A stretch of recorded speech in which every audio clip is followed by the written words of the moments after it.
Assalamu alaikum, Kırgız elim. Facebook'ta bizden Prezident Sadar Nurkojoyevich özünün barakçasından post жазыптыр. Çoğu жанагыл эки талапкердин Айым менен Мырзанын орун талаш боюнчачы. Кресло талашып атышат да. Ошол боюнча өзүнүн оюн айткан экен. Ал посттон окуп чыктым Садыр Нуркожоевичтин. Ал жерде айтып атат.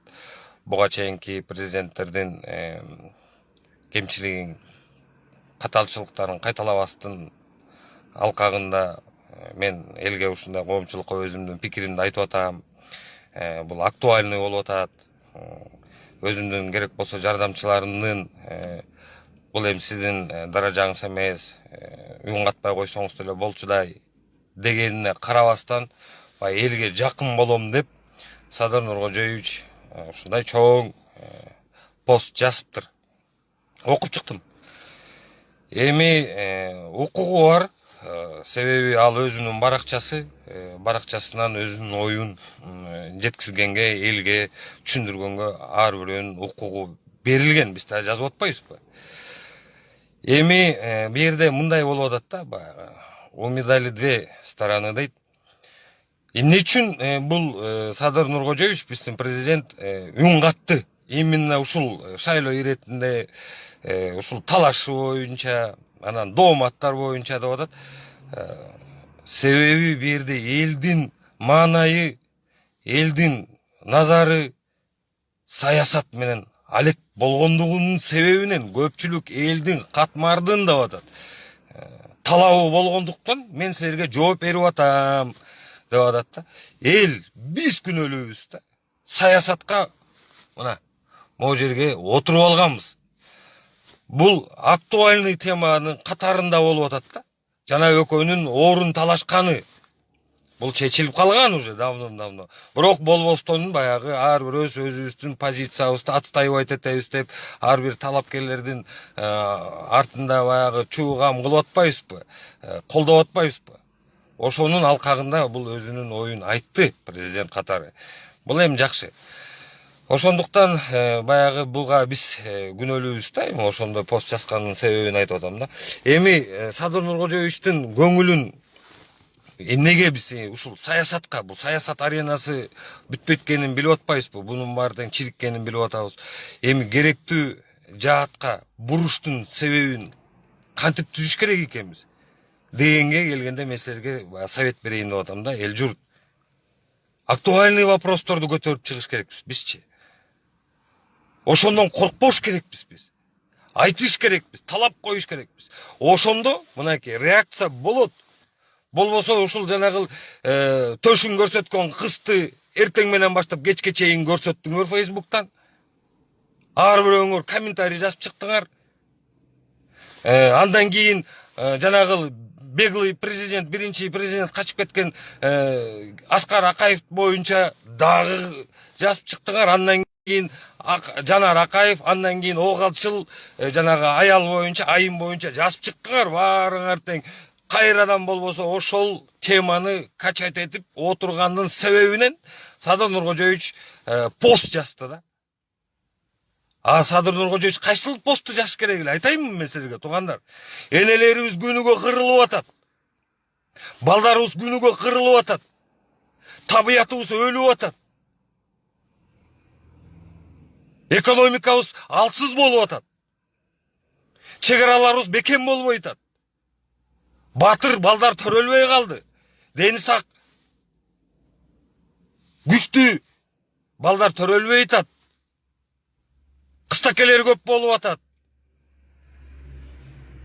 Аялдардын баары көчөгө чыгып кеткен. Дегендей, ошого көңүлүн буруш керек эле да президентчи. Ошого биз көңүлүбүздү бурдуртуш керек элекпиз ар бирөөбүз. Базарга барсаң ар бир сатуучу аял 95% ызыгында дагы, суугунда дагы турат. Онкологиялык ооруга чалдыккан 10 миңге чукул аялыбыз бар экен. 10 миңге чукул эмчек оорусу, эмчек рак деген ооруга чалдыккан. Апластическая анемия деген ооруга чалдыккан 30 балабыз бар экен. Туберкулез менен ооруган 1000ден ашат. Рак, шейки матки болуп ооруган энелерибиз 1000ден ашат. Рак, онкологиялык оору. Оору бул оңой менен айыкпайт. Химиотерапияны ууну тонналап ичип атат. Тонналап биз сатып алып атабыз башка өлкөлөрдөн. Өзүбүз медицина тармагында бир дары-дармек чыгарбай атабыз. Ошол жаатында сүйлөш керек эле. Жерлерибиз ууланып атат. Анан кийин эки тиги саясатчы эки бир креслону аялы алыш керекпи же эркек алыш керекпи? Анан кийин тияктын резиденти, бияктын резиденти, анан кийин менин тиги катыныма эч бир тиешеси жок дей турган сөздү айтпаш керек эле ал президентибизчи. Биз ошого алып бардык ал кишини. Биз түрттүк. Себеби эртең менен баштап кечке чейин биз ошолорду даңазаладык, ошолорду биз көтөрдүк туугандар. Эми ачуу сымпикир мен кыргыз элиме. Эмнеге мынчалык кайдыгербиз туугандар? Айтсаңыздар. Ушул энелердин көйгөйү боюнча артына туруп берелик, мырзалар. Ким мындай элтүлөр барсыңарбы? Келгиле. Туруп берелик арттарына. Ошол центрди эми просто элементарно, да, мындай элечи, простыми словами говоря, да, ошо энелерибиздин капризы болсунчу деп коелучу, мында каприз дейличи.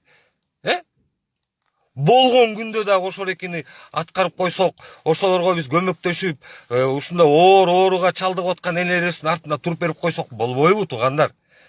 Ушул эки Садыр Нуркожоевич, урматтуу президент, сиздин кадровый политикаңыз сизди талкалагантат, сизди элден алыстатып, ачык эле айтайын, сизди анга түртүп атат. Муну сиз билип, билбейби? Сиз бирок ошолордун оюнуна ойноп атасыңар. Мен бул Садыр Нуркожоевичке айтып атам да. Мен сизге душман эмесмин. Көбү айтат экен, сен тиги эмнеге ушул президентке душмансың деп. Жок, мен сиздин эң жакын досуңузмун менчи. Болбосо. Сиздин министрлер силердин жана оптимизация деп чыгарган указыңызга ылайыкташтырып болгон профессорлорду жумуштан айдап атат. Бул жерден операция 20 000 сомго, 15 000 сомго жазалап турган операцияларды өздөрүнүн частный клиникаларында 100 000, 200 000 сом, 4-5 000 долларга жазаттырып атышат. Эки жактын жаманы да бар, жакшысы да бар. Жаман жактагы докторлор ошондой чыккынчылыкка барып атышат. Канча деген элдерибизди, энелерибизди, балдарыбызды башка дүйнө жүзүндөгү докторлорго жиберип атабыз. 20 000 да 30 000 деп долларлап төлөтүп, үйлөрүн саттыртып. Ошол жака көңүл буруп койсоңуз, Садыр Нуркожоевич. Элден дагы мен талап кылат элем, туугандар. Келгиле мындай реалдуураак бололучу. Ар бирөөңөрдөн суранам. Ушу эфир бөлүшүп койгула деп жалдырагандын себебинен болбосо дагы ар бирөөңүздөр бөлүшөт экенсиңер. Ошону айттыртпай эле, мисалы үчүн блокко түшүп калгычакты. Ушул энелерибиздин жанагы көйгөйүн, балдарыбыздын көйгөйүн, ушундай кыргын болуп атканын, ушул онкологиялык оорулар басып алды бизди. Кадимкидей жылына 600-700дөн аял кошулат экен онкологиялык оорулуу аялдарчы. Анын катарында сиздин келинчеңиз болуп калышы мүмкүн, көрман. Кызыңыз болуп калышы мүмкүн. Ошолордун катарында мен каалабайм аны. Аны душманга да каалабайсың сен. Бирок акыл эстүү адам деген алдын ала дайындык көрүш керек да ошонун баарына теңчи. Кудай деген адилеттүү экенин билесиңер. Талабыңа жараша, суранганыңа жараша акыбал жаратат ал. Мынакей, силердин талабыңарга жараша Садыр Нуркожоевич үн катты. Бул жөнүндө сүйлөбөй деле койсо болмок да. Болбосо сүйлөдү. Себеби силердин талабыңар, ар бир адамдын талабы ушундай болуп атат. Саясат болуп атат силердинчи. Акча алыппы, албайбы, ал кеп анда эмес. Же силер алардын тарапташы болуп атасыңар, кеп анда эмес. Актуальный тема. Казыркы чакта энелерибиздин ден соолугу балдарыбыздын ден соолугу онкологический ооруга чалдыккан аз да болсо дагы, көп да болсо дагы ошол жака көңүл бурдуртайлык деп атам. Ар бир өңөрдө ошого чакырып атам, туугандар. Акыркы күндөрү үнүм катуу чыгып, эмоцияга алдырып сүйлөп атам. Андан башка үнүмдү жеткизе албай калдым, туугандар, сиздергечи жеткизели деп сурандык. Бирок эмнени өзгөрттү айтчы. Туугандар, могул Facebook аркылуу Бакай Манас должностька коюп, должностьтан снимать этип калган маалда жашап атабыз. Силер ошону бир байкап койсоңор. Могул кайсыл тема болсо, кайсыл актуальный болсо, ошол темада тигил президентибиз, дагы башка үнү чыкпагандардын да керек болсо үндөрү чыгып, башка жакчакта бир левый эле болгондор дагы чыгып үндөрүн жеткизип айтып калышты. Азырчы келип премьер-министрди жумуштан алып коюп атабыз ушул Facebook менен. Бошондуктан колдонуп калайлы деп атам. Ушул жерде мен силерден элементарный эле нерсени сурап атам. Талап койгулачы. Ар бир өңөрдүн өзүңөрдүн баракчаңардан жазып чыксаңар болот. Мамалайгицкий центрди ден колуңду тарт, министр. Мамалайгицкий центрден колуңду тарт, жанагы Султангазиева. Мамалайгицкий центрга көңүлүңүздү буруңуз. Онкологиялык ооруларга Садыр Нуркожоевич көңүл буруңуз. Энелерибизди кабыл алыңыз. Жаркын келечекти, экономикасы күчтүү тиги өлкөнү, дени сак өлкөнү энелерибиз менен чогулап курабыз. Төлөп бере турган баатырларды энелер төлөп берет. Жана силердин тиги эмеңер барбы, тиги фабрикаңар барбы по производству детей. Жазып чыкпайсыңарбы ар бир өңөр баракчаңарда. Менин досторумдан эле силер эле баштап бергилечи, мына 6 күйөрман. Мен андан ашыкта чогута албай койдум эч кимиңерди. Потому что ичиңер тар экен. Понимаете? Вот поэтому жазып чыккылачы. Технический конопля боюнча жазып чыккыла деп какшанып тилим тешилди. Аялдар эрктүү экен. Мен силерге ушунду айтайын. Энелер эрктүү экен.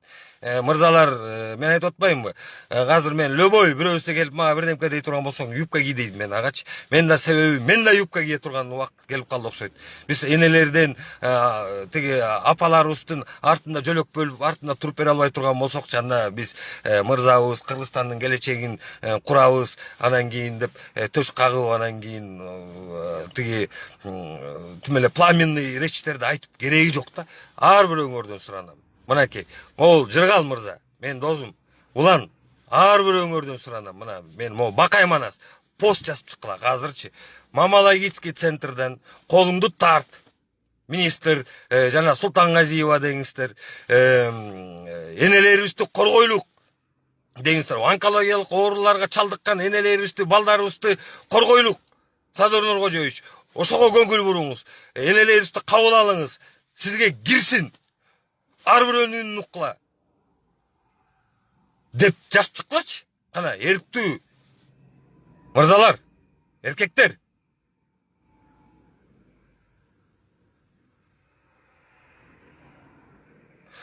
Кара Садыр абага юбка кийгиз дейт. Карапайым элге асылбай. Мен карапайым элге асылган жокмун. Мерден бирдемке деселечи. Карапайым элдин эле тиги эмесин адиялын жамын болот экенбиз баарыбыздан элечи. Мен да карапайыммын. Мен силерге эркектик баягы намысты айтып атам. Энелердин артында туруп берели деп. Ошол сөз жакпай калды да, Бакай мырза. Сизгечи. Турабы? Ошон үчүн ушинтип атам. Мен карапайым элдин артынан жабынган жокмун. Ошол карапайым элди коргоп калайлы деп атам. Элдин көбү оорукчан, ошол энелердин көбү карапайым элден. Аны мен айтпаш керекмин. Сен да айтып чыккын. Эмне үчүн мен эле айта бериш керекмин? Келгиле, чогулап, менин үнүм силерден ары чыкпай атат деп атам.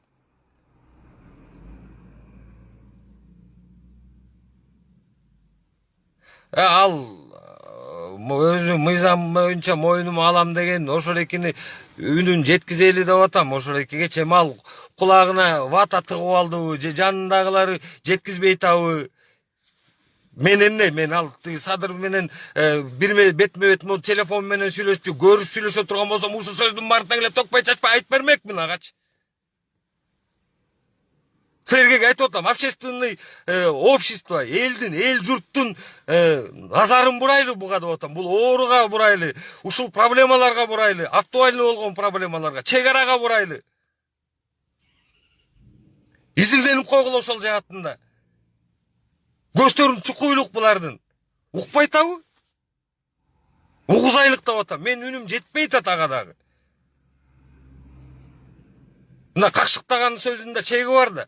Садыр абаң. Ал ар бир өңөрдүн абаңар болуп атат азыр. Мен эле эмес.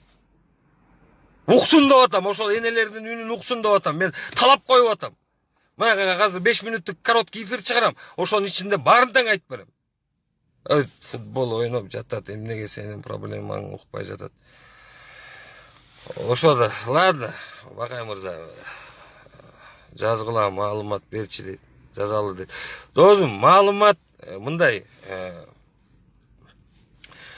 мамологический центр, онкологический центр деп эле Facebook'тан эле набирать этсеңер, менин мондай кыйкырынган, ажылдаган үнүм менен мен ажылдак деп да чыгасыңар. Эмчи Кудай өрсө мейли ажылдак да боло берейин. Центр деп набирать этсеңерчи, маалымат мындай кокодон чыгат. Технический конопля деп набирать этип окуп чыккылачы деп да жалдырап келе атпайм. Ошондой эле мамологический центр десеңер, азыр уже маалыматтар кетип атат. Кайсыл докторларды алып атат. Жана Султангазиева десеңер, маалыматтар чыгат. Оптимизация десеңер, ошол жана анан кийин өзүңөр окуп, изилденип туруп, анан кийин өзүңөрдүн түшүнүүңөр менен так даана маалымат берсеңер болот. Но бирок коротко ясно меселерге айтып атам. Мамологический центрдин жабылышы менен бул 10 миңге чукул энеге душмандык отношение жасап атат. Себеби ал центр бул комплексно карайт да, полностью. Ооруганын операциясын жасашат, ооруганын андан кийин реабилитациясын карашат, последующий бул анализ жүргүзүшөт, статистика жүргүзүшөт. Ошолдун баары тең жок болуп калган да, отделение болсо ал жерде может операция болсо болот, а ошол операция кыла турганда профессионалдарды да жумуштан алып атат да. Докторлардычы 4 доктор наукту, доктор, профессорларды жумуштан алып салыптыр. Именно 15 жылдан бери ушул онкологиялык оору, именно эмчек ооруга көздөгөн врачтарды жумуштан алып салып атышат. Түшүнүп атасыңарбы? Ордуна эмне бизде азыркы врачтар эле профессионалдар келет деп атасыңарбы? Бул старый школы кишилерди алып атат да. Артында таптап келген адамдарын, жана учениктеринчи, шакирттерин гнобить этип атышат. Түшүнүп атасыңарбы? Отделение кылып коюп атат. Отделенияда мындай да, ал жерде статистика жүргүзбөйт, аналитика жүргүзбөйт. Түшүнүп атасыңарбы? Отделение менен түзмө-түз башка дүйнөдөгү центрлар, именно ошол онкологический центрлар сөз алып барбайт, катышпайт. Түшүнүп атасыңарбы? Эми мунун баары тең ачык булакта турат. Окусаңыздар, просто элементарно окуп эле маалымат алып, анан кийин жазып чыккыла. Просто энелердин артында туруп береличи деп эле болчу. Мен доктор эмесмин, туугандар. Мен просто-напросто эле тупо эле момундай тупо дейинчи. Ошо энелерди коргош керек деп атам да. Мен бир медик, доктор, наукту ойлоп атасыңарбы? Мен просто силерге элементарно центр менен отделениянын айырмасын түшүнүп атам менчи. Центр ал комплексно кара ошол жаатка көздөлгөн учрежденияны өзү жанагыл тиги отделенияга айлантып салышы менен бул многопрофильный болгон жаатты узкопрофильный кылып атат да. Аз жаат, ал тиги эмелерге медицинский башка учрежденияларга жиберип атат да, бөлүп атат да. Түшүндүңөр да. Ошол туугандар, кыскасы могул Садыр Нуркожоевичке, президентке үнүбүздү жеткизели. Садыр байке, энелерибизди кабыл алыңыз. Сизге кайрылуулар болду, тынбайт, болот. Энелерибиз дагы өзүнүн эмесин айтат, кайрылуусун кылат. ошол өзүңүздүн көзөмөлүңүзгө ушул онкологиялык оорулардын баарын тең эле жанагы кол астыңыздагы аппарат президентанын ичиндеги медицинский направленияны караган адистерге өкүм бериңиз. Да өкүм берип баяка кереги жок. Просто элементарно эле министрди мындай эс учуна алып келиңизчи. Токтот ошол эки мана мамалайгицкий центр ошо энелердин капризи экен. Энелер ошол центр калсын деп атат. 5000ден ашык эне бар экен. Болду ошо калтырып коелу ошо центрди. Башка жагыңарды оптимизация кыла бергиле. Центрди калтырып коелу деген эле өкүмүңүздү бериңиз Садыр Нуркожоевич. Сизден сураныч ошол. Талап коюп атам мен как Кыргызстандын жараны өкүлү катары кыргыз элинин мырзалардын энелердин атынан айтып атам. Укугум бар, себеби артында анын жолдоштору бар, балдары бар. Ошондуктан силер дагы туугандар, мырзалар, ошондой талап коюңуздар. Мамалайгицкий центрди калтырсын, эмчек ооруга чалдыккан энелерге центрден көзөмөл жүргүзсүн, айыктырсын ошол жерден тиги көңүл бурушсын да. Все, ошол айта турган сөзүм ушул. Ассаламу алейкум.